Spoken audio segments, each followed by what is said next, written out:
Here comes one of our former winners and an Olympic gold medalist to boot, Oliver Townend, and riding a horse that could easily feature towards the top of our leaderboard by the end of the day. Cooley Rosalind.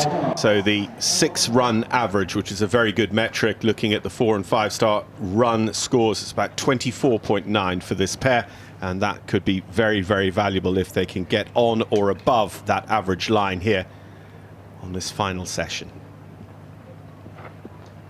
Was a little bit wobbly into the halt, but now the horse being a little bit further away from the spectators, he gets his nose forward and gets into a nice frame.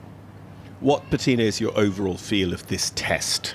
You know, where it sits, is it more difficult, easier than some of the others at the 5-star level? Again, I think it depends a little bit on the horse. I have now trained a few riders in this test, in particular for Kentucky. And in all honesty, I didn't like it to start with when it came out, and I read it and I thought, oh, Jesus, like, where are we actually going from one quarter line to the other? But talking to the riders, it actually rides quite nicely. There's one movement, which we're going to come to a little bit later, that I think I would change. One line I would change. But it's actually flowing. And, you know, coming from the circle into the half pass, it's always a good preparation. I love the way this horse moves, like it's a nice, lovely swinging trot. There's enough reach.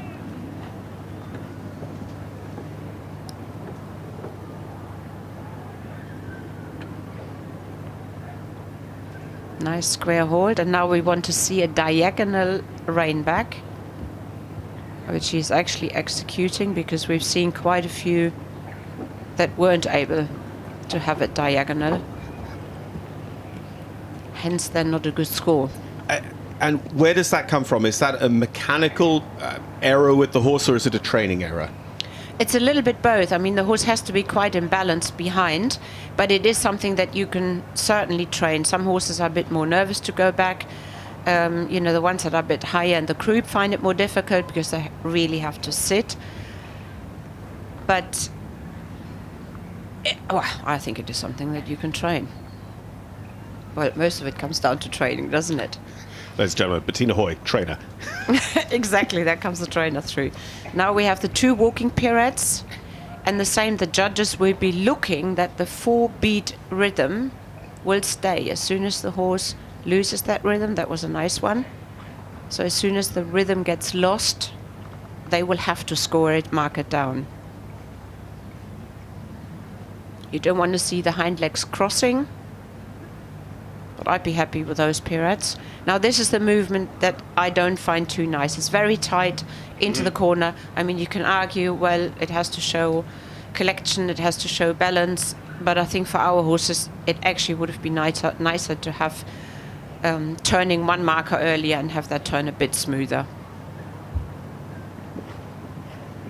Nice strike off.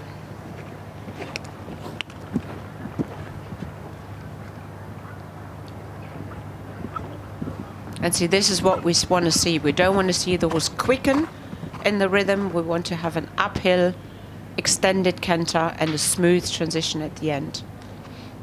Now we have the half pass, which is obviously a lot steeper and tighter than what we have at the lower level. I can't quite understand the 7, but I'm sure Nick knows what he's doing, what he saw maybe something different to us. Nice change. I think it's going to be right up there. What do you think? Yeah, the thing overall, I mean, just looks really smooth. Yeah. I mean, Oliver is presenting a fantastic test here. But the other thing is, and you know, touch wood, very few of his competitors have managed a clear round. And a clear round this smooth and with this greater frame and quality has to go right to the top of the table. You would say, I mean, if you look at the nose now, the horse should be a little bit more uphill. Now it's getting better. Getting that nose a little bit more up and out.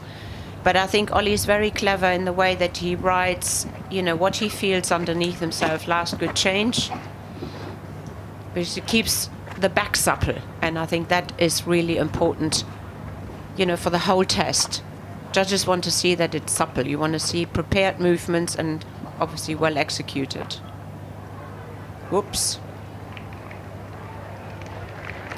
Well, if you wanted to be grumpy, you could say, oh, you know, didn't quite step square into his final halt, not a clear round. But if that's the only error, and to us it looked like the only error, Oliver Townend and Cooley Rosland are going to really frank the form that they showed to win at the 5-star level last summer at the Kentucky 3-day, when Rosie was just a 10-year-old.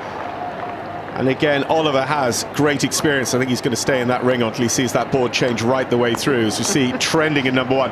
But he has great form as well with horses that hit the big time early in their career. The other one, of course, being Ballamore Class, won Burley on the horse's debut at the 5-star. 21.1. Again, we knew that Tom McEwen of JL Dublin had gone into the top 10 all-time badminton dressage tests, or in recent years, the last 15 or so years.